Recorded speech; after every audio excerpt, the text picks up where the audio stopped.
Please be seated. Our first proclamation, the Word of God, is in the first book of Kings, chapter 21.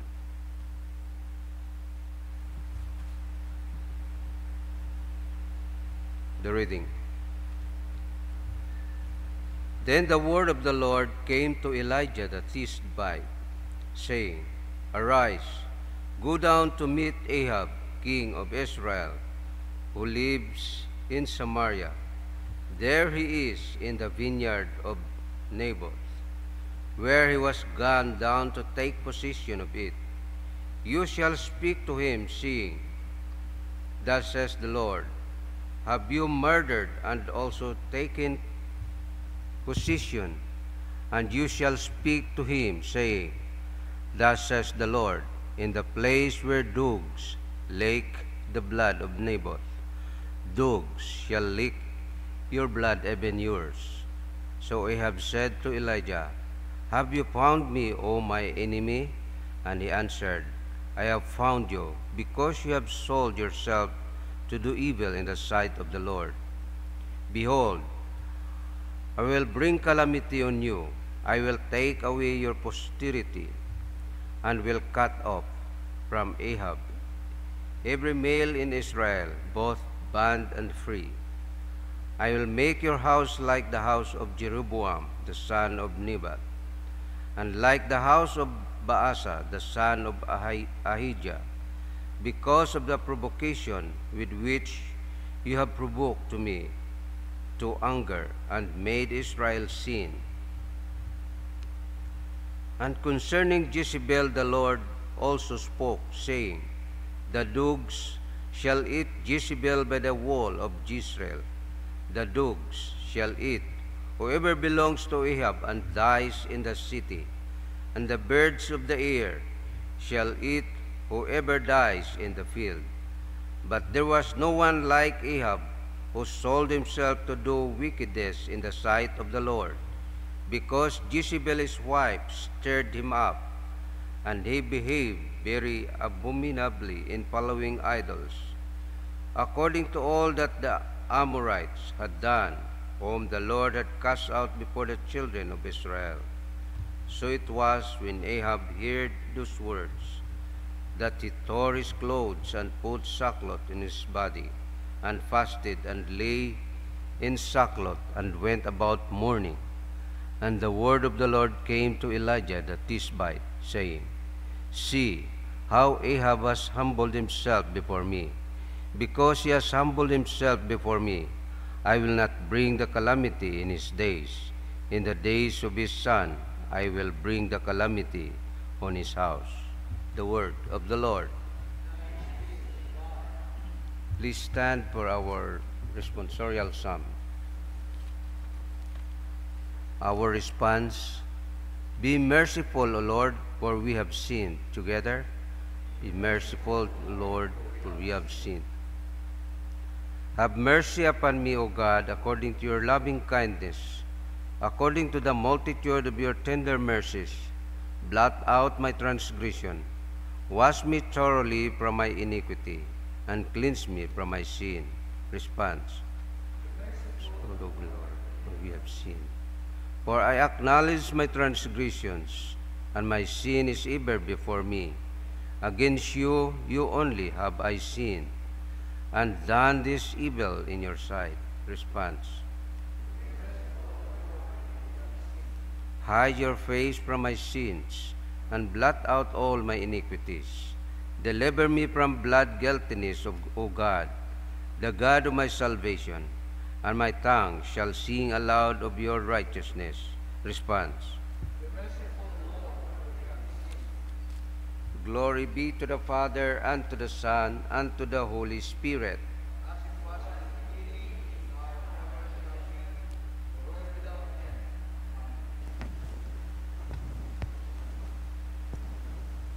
The Lord be with you. And with your spirit. The Holy Gospel of our Lord Jesus Christ according to St. Matthew, chapter 5.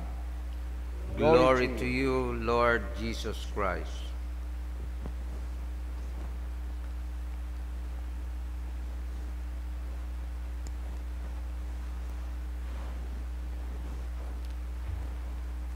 Ye have heard that it hath been said, Thou shalt love thy neighbor, and hate thine enemy.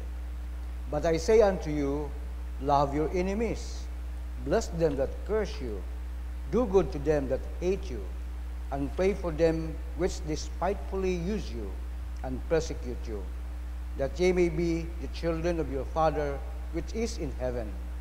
For he maketh his sun to rise on the evil and on the good, and sendeth rain on the just and on the unjust. For if ye love them which love you, what reward have you? Do not even the publicans the same? And if ye salute your brethren only, what do you more than others? Not even the publicans so? Be ye therefore perfect, even as your Father which is in heaven is perfect. The Gospel of the Lord. Peace be to you, Lord Jesus Christ. You may be Please seated. Good morning.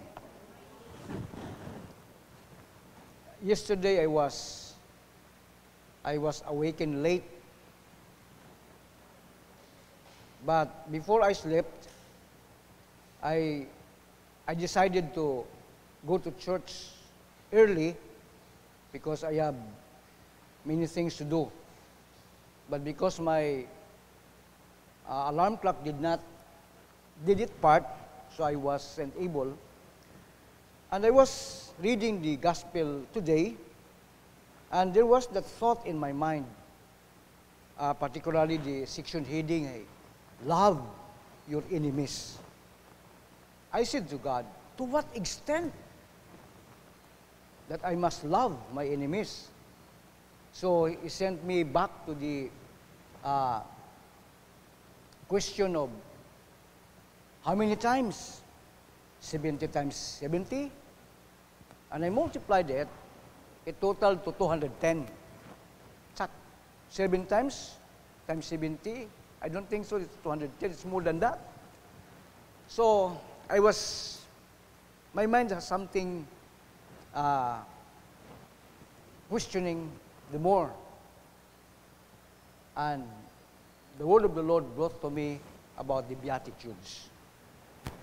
Ay kung imo nga basahon do Ebanghelyo makaon ay nagaguta kimo, nagasuay kimo, ginagamit ka, tapos ay kung hindi sa na masatisfy si imong inubra ay pag sinuayon ka, pag surahon ka, paghambagan ka ang bagay ginahambagan ka sa likod.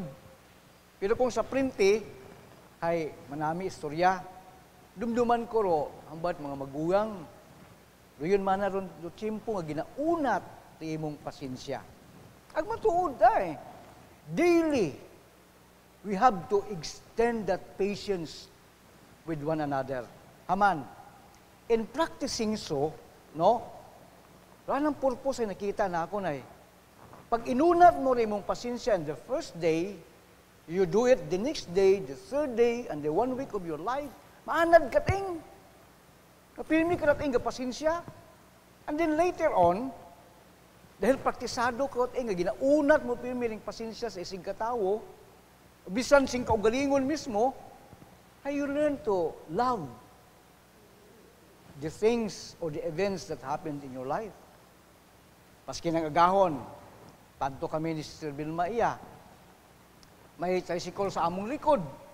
Umuna imo kakon, umubertake, ag pumundo sa printe. Naturally ay defensive driver ta ako, ay maminor ta ako ron, madahan ta ako, I allowed him to pass through, ag magpundo tayo mo, ay gari may pasahero.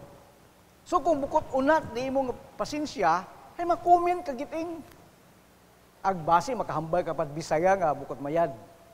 Now, the Lord has put us in a situation. Kung kay Father Nonoy nga niron ay, ginpadayhan yung man ako taning kuan nga lang maunat yung man lang pasensya. And it's true. Ay kung gipinraktis kita unat at atong pasensya, it will become an attitude.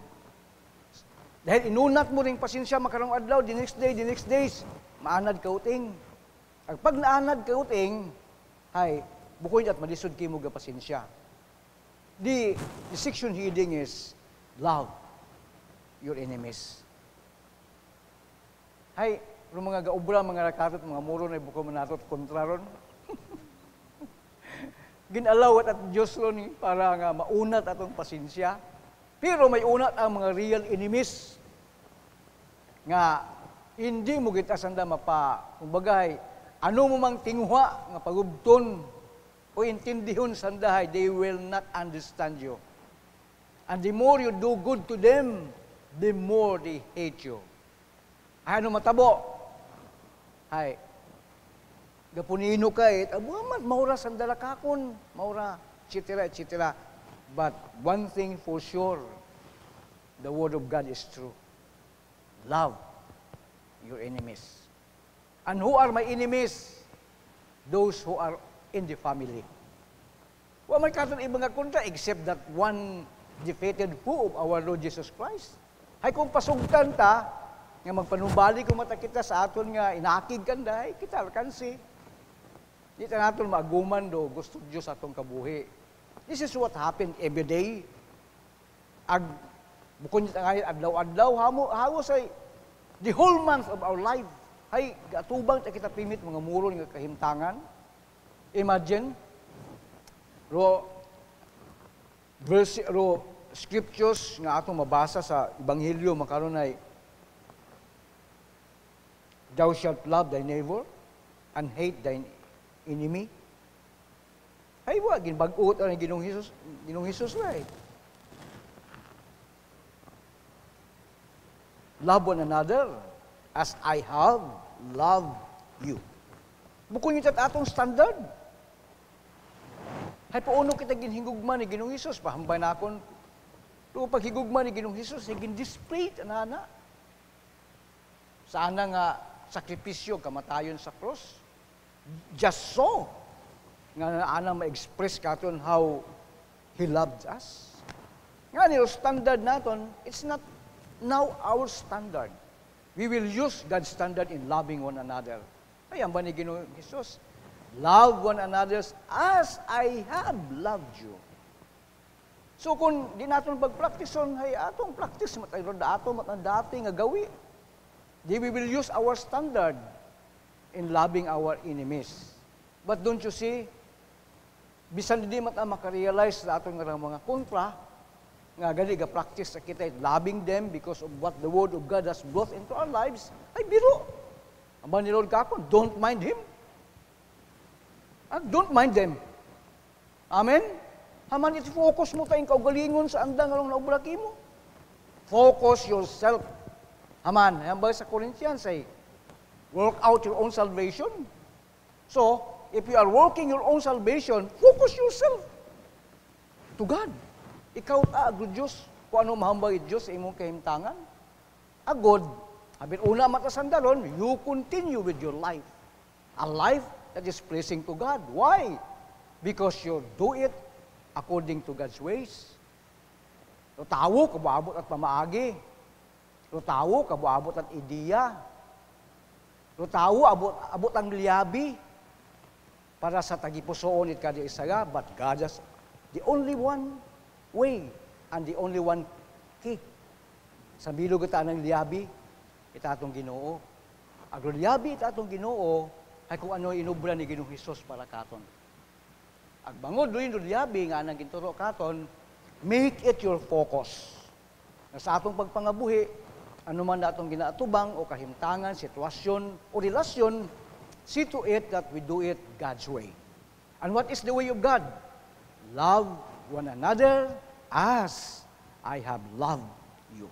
Amen. In the name of the Father,